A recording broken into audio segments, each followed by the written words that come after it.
yes, how it rains. I said it rain, children. Quando se pensa em rock, há quem pense em The Beatles, Nirvana, Guns N' Roses, entre outros. E quando se pensa sobre mulheres no rock, provavelmente imagens como essa vêm à sua cabeça. Entretanto, o rock possui raízes totalmente diferentes. Get aqui.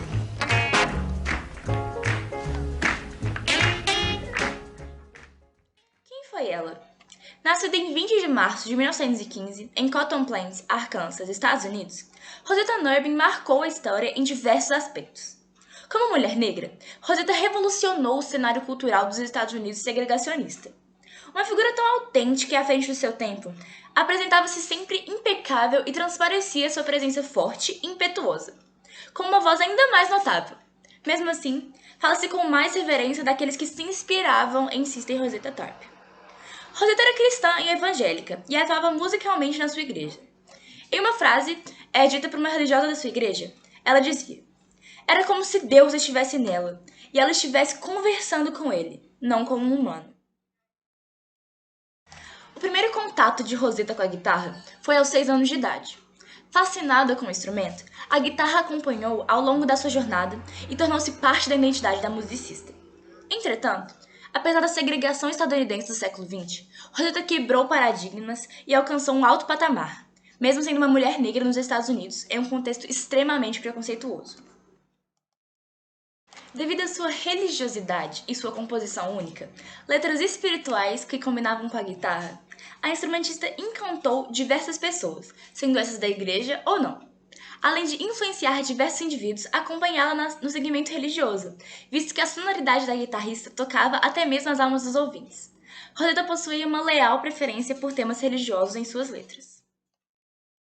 Porém, nem tudo são flores, e o fim da carreira de Rosetta foi um tanto quanto trágico. Em 1968, com apenas 53 anos, a Sister entrou em uma profunda depressão após a morte da sua mãe, além de no mesmo período sua saúde ter sido deteriorada devido a uma cirurgia que necessitou ser feita devido à descoberta de uma diabetes. Em 1963, Rosetta foi vítima de um derrame, morreu e consequentemente deixou os palcos vazios, mas o legado e obras permaneceram cheios e enriquecidos. Em sua última apresentação, a estrela marcou o fim da construção de sua carreira com o ritmo Take My Hand, Precious Lord, obra na qual a cantora expressou através de uma letra profunda e uma melodia melancólica o último pedido a Deus.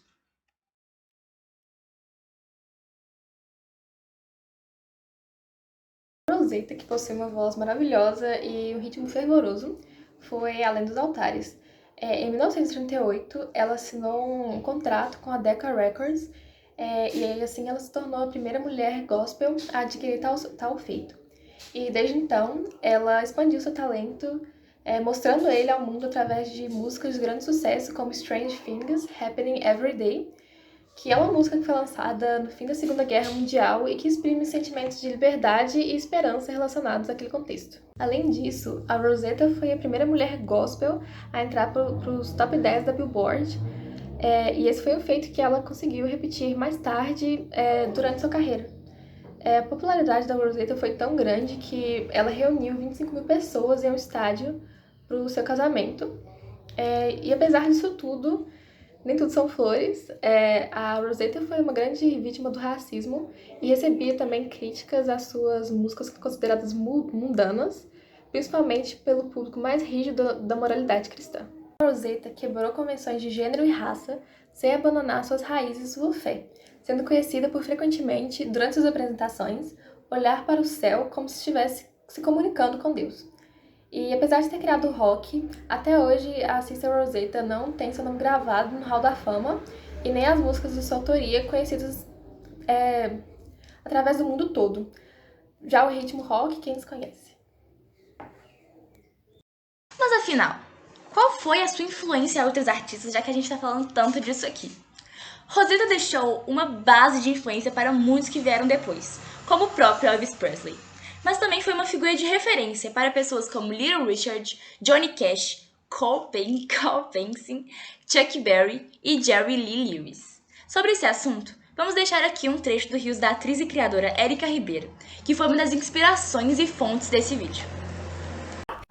Agora abafa pro carro. caso porque em meados de 1951, um produtor branco chamado Sam Phillips disse o seguinte: se um dia eu encontrar um cantor branco que cante com o espírito e a alma de um cantor negro, eu ganharei $1 milhão. Em 1954, Sam Phillips descobriu Elvis Presley. Então ele cantava como os negros. Não, ele copiava, se inspirava nos negros. Será que a Xerox aqui embaixo tá aberta? Abafa.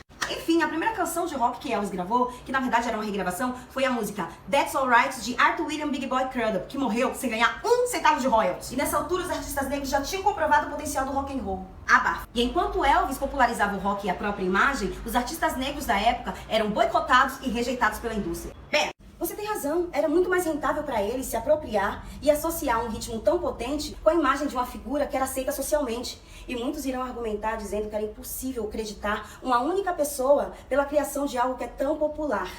Mas não confunda popularização com criação, pois criação sempre parte de algum lugar.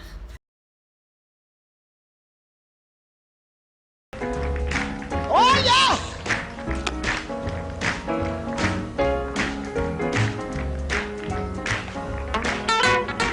Get aqui.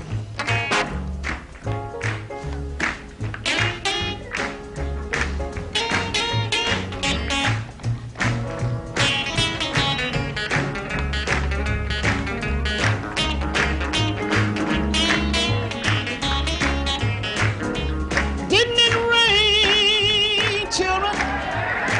Rain, oh yes. Didn't it? Yes, didn't it? You know it did, didn't it? Oh, yes, how it rained.